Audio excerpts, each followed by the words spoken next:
We're Hassani and Danielle Pettiford, and we're a real couple with real problems who almost called it quits. I was very frustrated. I became very disconnected, very jaded and cold. We have 4 children, going on 20 years of marriage, and we practice what we preach. Our mission, to change the way couples relate to one another and teach them the skills needed to improve the quality of their relationships. This is the Couples Academy Show. Well, good morning, everyone. Welcome to the Couples Academy Show. My name is Hassani. Good to have each and every one of you here with us. We weren't on yesterday because we are coming off of a high. We just completed our final retreat for our Moving Forward members. It wasn't announced, it wasn't promoted because it was for those who are within the program, and we went hard in the paint all weekend long, having amazing experiences and workshops and excursions, and glad to be with you all here this morning. Listen, we're going to start a brand new series. This series is about communication. Now, you can't exhaust this topic enough. You can't talk about it enough because it is the number one issue that overwhelmingly the majority of us have. Guys, I'm not set up today. My studio's not set up today, so there may be some echo in the sound. The video is not what it needs to be, but at the end of the day, it's about the richness of the content. So just bear with us as we go through here. But we're talking about how to communicate without fighting. How come every time we talk, it winds up in a fight? How come we can't get this thing right? How come we're all over the place? We need to establish some rules of engagement for effective communication in order for our conversations to be effective, in order for us to have breakthrough in the area of our dialogue. And so that's what we're going to talk about. We're going to take our time. We're going to go through some techniques and principles. We want you to weigh in. If there's anything that you have a question about in regards to communication, we're going to take our time and answer that. Now, you know, we've done a 5-hour masterclass on communication, but I think is worthy enough to bring that conversation into our show and really unpack it in a very fundamental, comprehensive way. But as you know, a couple quick announcements. May 13th through the 15th, I don't have the flyers up here and things of that nature, but May 13th through the 15th is the last chance weekend. People are starting to sign up and register for that. We're excited about those who are there. Those of you who are watching us for the first time, never heard about Couples Academy, don't know what a last chance weekend is. What we're going to do is show you a quick promo from the previous month as we prepare for this month. So stay right there, be right back, and we'll delve into this conversation.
Yep, that was the previous one, April 8th through the 10th. Didn't that food look good? Let me tell you something. It's worth coming down just for the food. We feed you. But that fire pit experience that you saw at the very end, I just want to let Team Smith know, Gonzalez and Jewel, Team Bradley, Roland and Janella, we have new experiences that you're not aware of that we've incorporated into the Last Chance Weekend. And so we're really excited about that. And so listen, let's dive into this conversation, okay? How to communicate without fighting. There's a number of different tips and techniques that we need to teach you about. This is in no particular order, but I feel like it's important that we just take our time with this. So number one, not that it's the first or the primary, but it's one of an incalculable number of tactics that you need to have. And before I say this, let me just say this. The rules that I'm going to give you are universal rules, okay?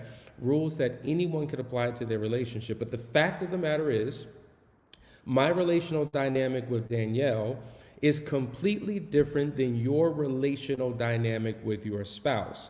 And so rules that you may need to govern how you communicate may not be applicable to our relationship because our personalities are different, the way that we connect with each other is different, our strengths and weaknesses are different, and so it's going to require different things. So you can't just grab or mirror what others have done that work for them, because your relationship is uniquely different than everyone else's. Does that make sense? So you can read books, you can watch videos, you can take classes, but you're going to have to pull those things that are applicable and appropriate to your situation. And so as we go through this, you got to understand, there are going to be some things that I share with you that talk to you about how you should not fight. But then there are those couples who say, well, we really don't fight. That's not our issue.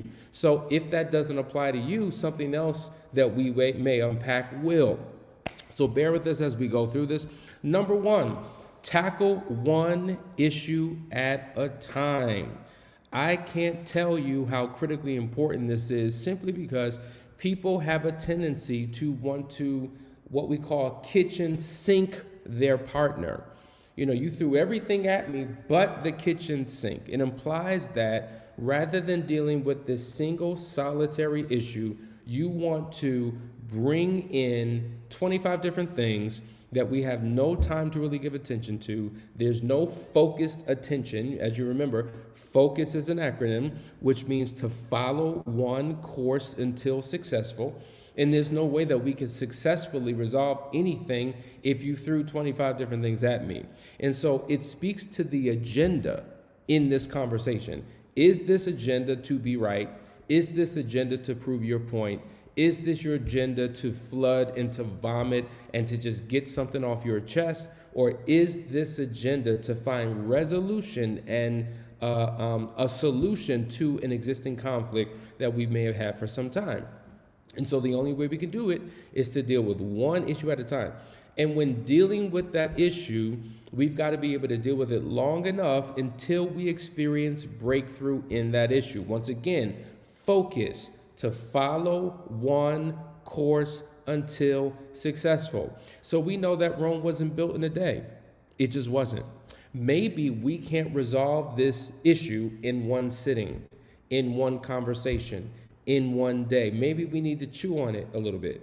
You know, when you think about being in a meeting with a team of people and you're, you're attacking a mountain, it requires thought, it requires contemplation, it requires strategy, implementation. It requires a lot, right? We got to unpack it, we got to break it down, we got to put it back together, we got to analyze it, we got to look from different perspectives, we got to do our research, we got to do all types of things because this particular issue has existed for quite some time.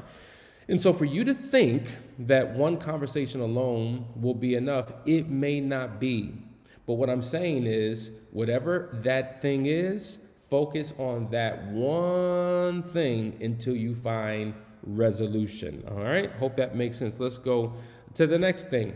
You have to be direct and honest and try not to be sarcastic. So let's break this down because there's a lot of meat here. I think oftentimes, depending upon your personality, some people are indirect. Some people make side comments that insinuate and don't clearly speak to what the issue is. Some people try to sit on their feelings. They try to keep the peace. And so in that, they'll accommodate their partner. They'll go along with particular things. They'll let their spouse talk themselves out. and they sit there quiet and they're feeling things on the inside, not articulating things on the outside. We talk about how you have your conversation with the person, but you're also having an internal dialogue that's different than the conversation that you're having with the person, which simply means you are not being direct. And there's no way that we can get to a clear resolution on things if we are not direct with each other.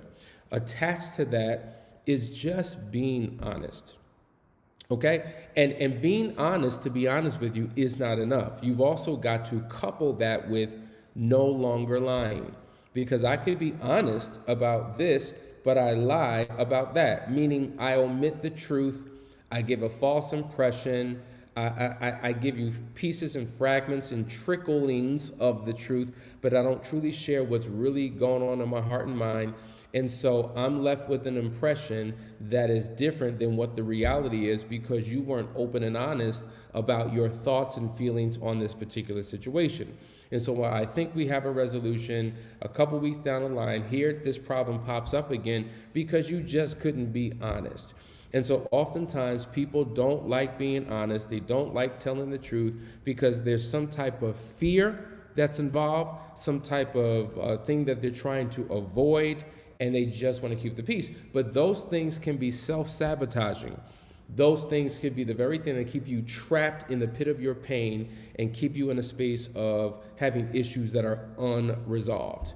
The next piece to that is try not to be sarcastic. See, when you're engaging in a conversation and you're frustrated and you're just, you're rolling your eyes and you're shaking your head, you make these little pop shots, right? These little side comments that really don't help, but they actually hurt, harm, and hinder. It could be very challenging to come up with anything that is long-lasting and sustainable in terms of a solution when you're constantly digging at each other. And that level of sarcasm really at the wrong time, maybe in the right space, sarcasm could be funny, you got me. But in the midst of dealing with an important issue, when you become sarcastic, it only compromises, and sabotages your effort to bring about resolution.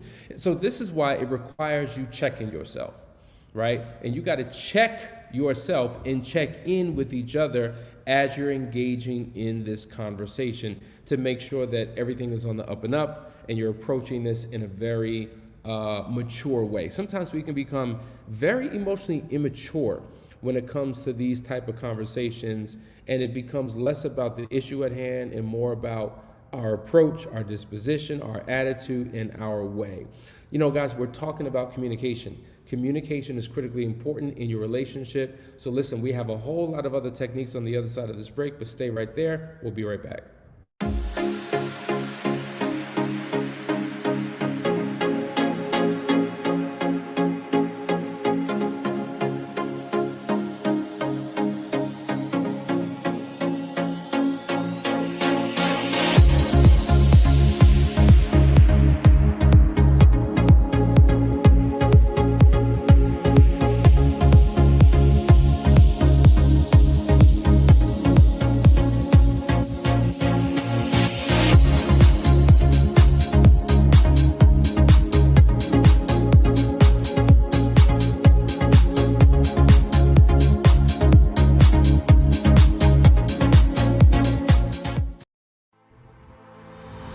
If you're a man and you have a pulse, then you need to join this program.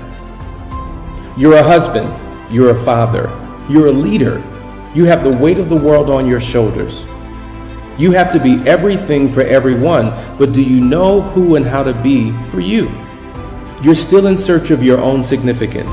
You're in internal battle with your own vices. You're questioning, do I even know what it means to be a man?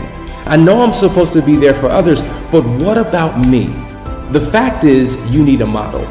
You need a code to live by, a system of principles to govern your life. You need an internal compass to guide your every decision. You need the 4 securities to build your own kingdom. What you need is the Foundry. In short, a foundry is a facility where castings are produced by melting metal, pouring liquid metal into a mold, and then allowing it to solidify. Well, this is where we're testing the metal of men, Foundry is a 12-week men's-only coaching program. It is a brotherhood that will take each man through a purification process of the heart, mind, and soul. We here at Couples Academy promise you that if you give us 12 weeks of your life, you will no longer recognize it. If you care about the improving of your life, your marriage, and your family, register today.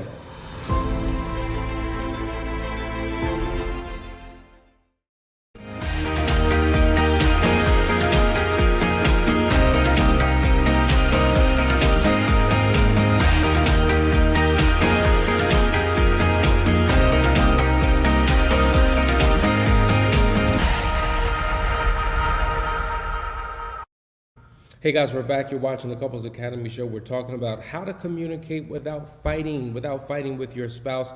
Couple comments here. Lisa says, sometimes I've tried to communicate with my husband pertaining to the infidelity issue on his part, then it ends up being a tit-for-tat session.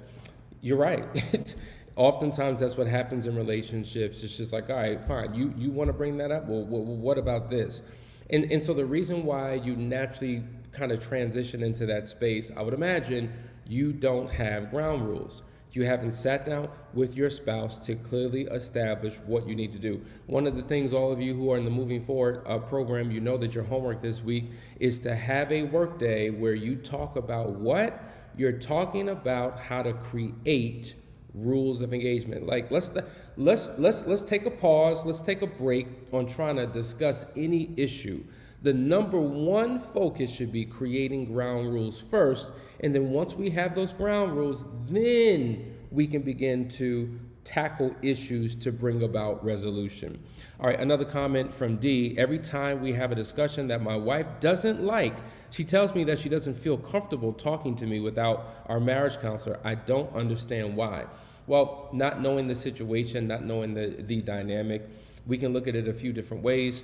It could be avoiding talking about issues because of what has happened in the past. Every time we get into a conversation, it winds up in a fight, it winds up in an argument, it becomes a drag-out session. You don't hear me, I don't hear you. And so let's bring a third party in to help navigate this conversation. Sometimes people just don't feel safe having conversations with their spouse because I don't know how you're going to react once I share with you what's truly on my heart and mind, and maybe the counselor can help bring clarity to it because they become an interpreter of what's being said. You got to understand, if the counselor is worth his or her weight, right, they should be taking a position of neutrality, meaning I can hear what you're saying and I'm going to re-articulate it in a way that you can understand, and I hear what you're saying and I'm going to re-articulate it in a way that you can understand. And so they're there to provide balance.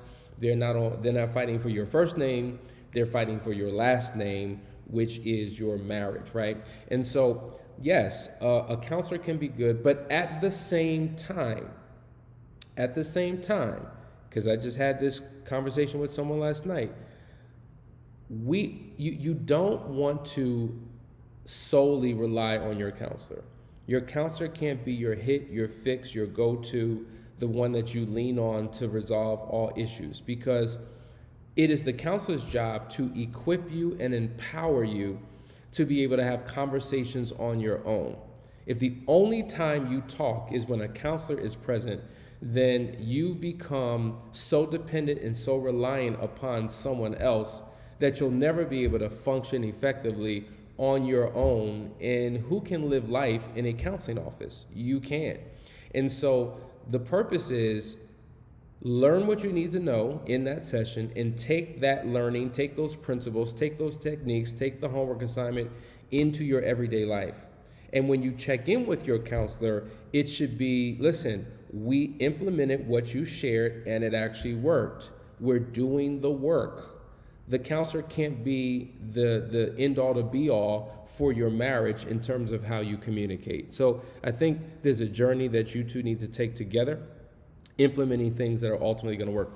Okay, Douglas says, my wife turns the conversation to all about her and her needs and wants, etc., which puts me on the defense and I shut down. That makes matters worse. And this, you know what? And this is a very, very, very common thing. Some people suck up all the oxygen in the room, in the conversation, and everything shifts back to a focus on them.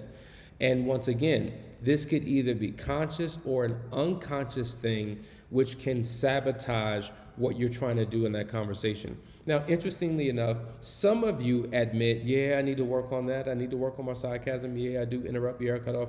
And some of you will immediately go to everything your spouse is doing wrong. What I will say is this. When it comes to being a great communicator, your ability to communicate isn't solely predicated on your ability to articulate, right? I think I can articulate. I think I have a pretty good vocabulary. But just because I have a grasp on the English language and just because I can articulate and get my thoughts out doesn't mean that I'm a good communicator, because the effectiveness of my communication has everything to do with the person that I'm communicating with. Now, when I'm communicating to myself, by myself, for myself, it's all good. When I'm up on a stage, when I'm giving a presentation, when I'm doing a show, and it's just me, and it's a monologue, it's a soliloquy, oh, dude, I can roll with the best of them. But now, when I have to communicate with you, it requires some type of relationship IQ to understand interpersonal skills, communication skills, because now somebody else is a part of this conversation. So it requires speaking, it requires listening, it requires knowing how to navigate through things in order to come up with a positive result. And people have been together for 10, 15, 20 years and still struggle when it comes to communication. And that's why, as Gonzalez says, I'm going to read his comment. He says, rules of engagement. Having ground rules on your work days. When you're working on your marriage, be mindful of your approach and tone. Write the questions down. Listen, a lot of times it's almost like I feel like I'm in an interrogation. You've come to me with 18, 15, 35 different questions, and you've I forgot what question number 2 was. This is why we say, slow down, let's deal with one thing at a time, and write the question down. Now, writing the question down is a great technique, and it can be used a couple of different ways.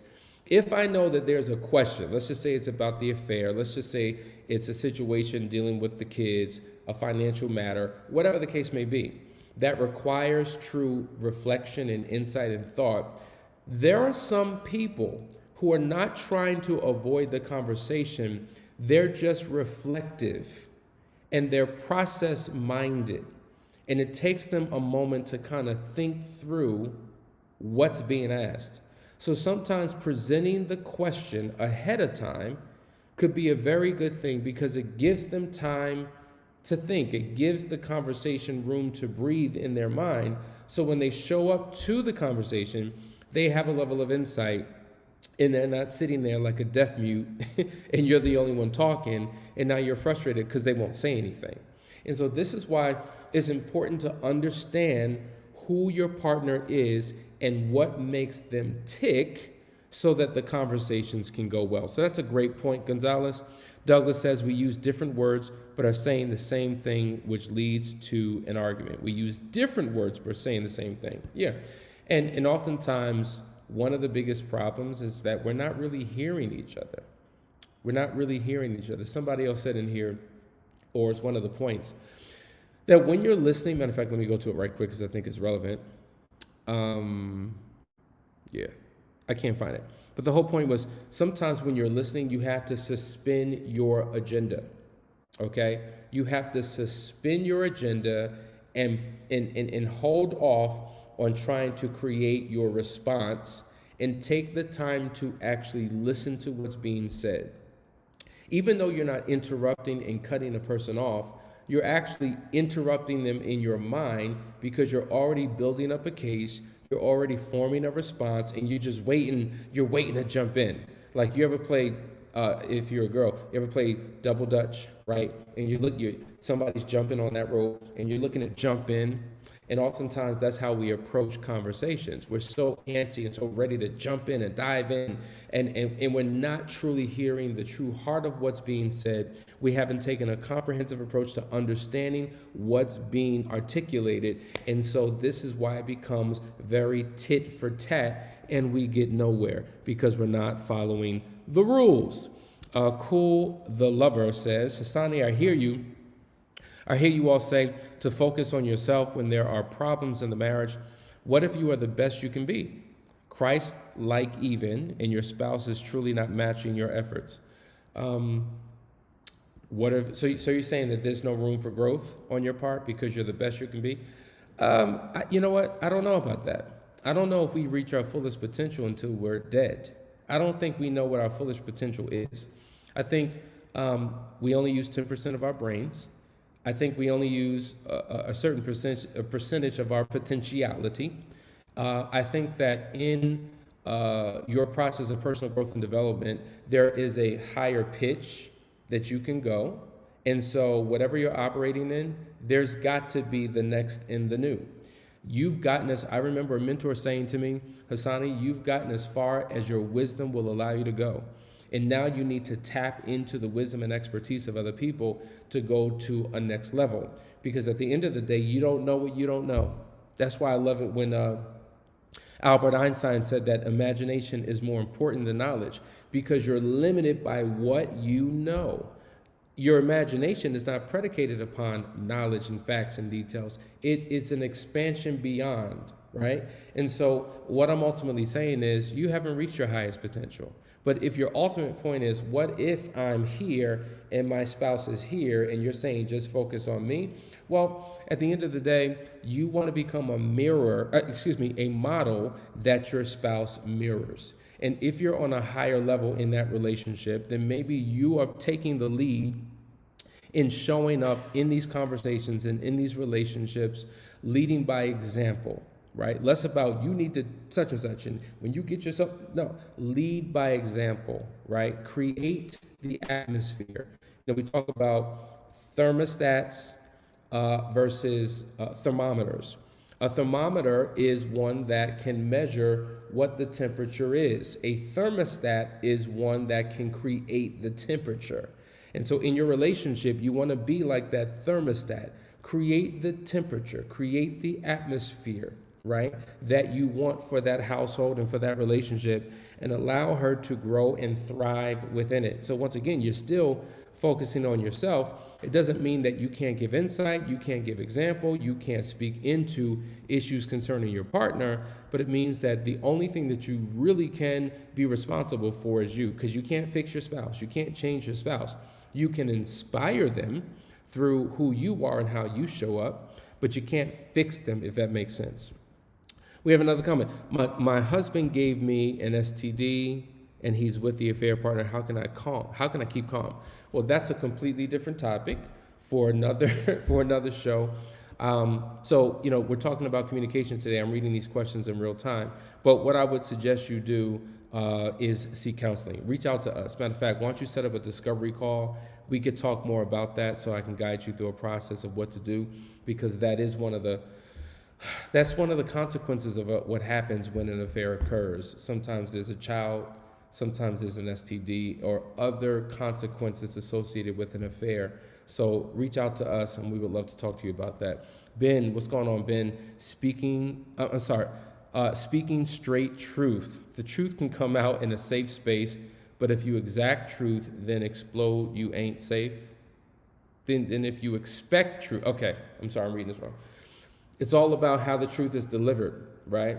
Because I can be brutally honest with my truth, or I can be palatable with my truth. And I think a lot of times in relationships, when we're fighting, we take the gloves off. See, when the gloves are on, there's cushion there. So even the best of fighters, when they hit, there's some form of protection because you've got some type of covering, right? But if I take these gloves off and I hit you, it's going to be destructive. And so a lot of times we don't fight fair. We're going to talk about how to fight fair in your relationship so that both of you coming out of this relationship aren't banged up, aren't destroyed, aren't in a worse place.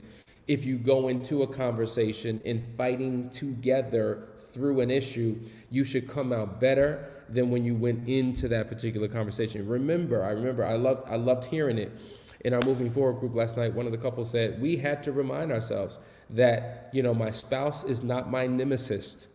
My spouse is not my enemy.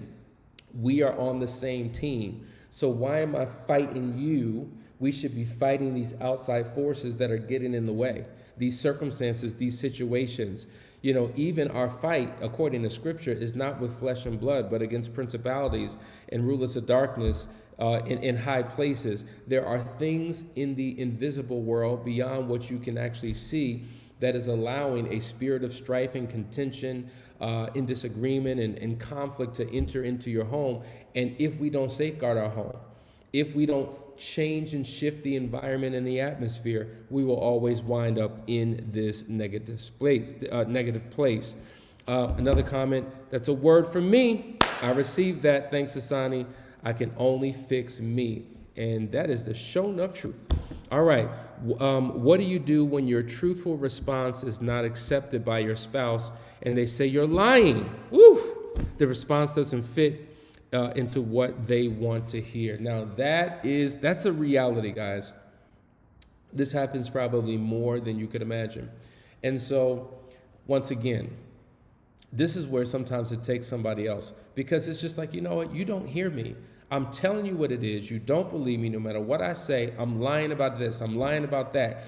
This is what we call, for some, confirmation bias. I believe that you're a liar, and my bias is that you're a liar. And I'm looking for confirmation to support the bias that I have. So as I listen to you, I'm filtering it through a perspective of you being a liar. And because that's how I see you, then everything you say is a lie. Well, where does that leave me? That leaves me hopeless. That leaves me helpless. This is why we say communication is one of those skills that you really, really, really have to develop, because there's a whole lot of noise that gets in the way that keeps couples from effectively communicating. The reason why I don't trust you and I think you're a liar could be because things that have happened in the past. There have been times when you have lied, and so now it's hard for me to believe the truth because you've given me all of these reasons not to trust you.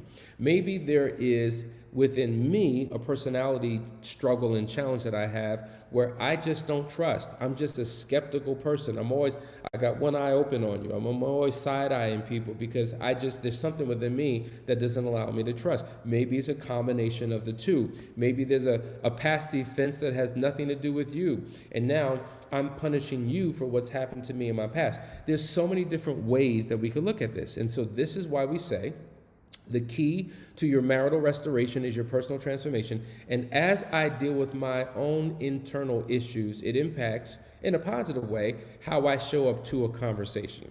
So while at one time I was closed to what you had to say, and it didn't matter what you said, you were lying. Now I'm in a better place and I can hear and I can receive, right? And so this is why individual work has to be done on us all. Whether you're doing it on your own, whether you're reading a book, whether you're taking a course, whether you're working with somebody, you need somebody in your life that can keep you on the straight and narrow, that can help course correct you when you go off, that can be a balance to this perspective that you may have that's skewed, right? You need somebody. You don't just need cheerleaders in your corner who are going to agree with your every position and your every perspective. You need somebody who's going to challenge you a little bit, have you to see things differently. We all need accountability. And sometimes it's hard to get that accountability from our spouse because that's who we're laterally looking over at, not looking up to, right? So there's got to be a mentor, someone with wisdom, experience, intellect that can guide you through that process to get you to a better place. Guys, we are just scratching the surface. We are just scratching the surface today, and the comments are blowing up. I appreciate you for coming in. Listen, that's our show. We've only given you 2-3 techniques, but I told you we were going to take our time at this, go slow to give you what you need, because this is where most people are at. They're struggling in the area of communication, and we're going to give you the tools and the techniques and the know-how to bust through your challenges to get you in alignment on the same page. So love you guys. See you tomorrow. We'll have everything set up and ready to go. Till then.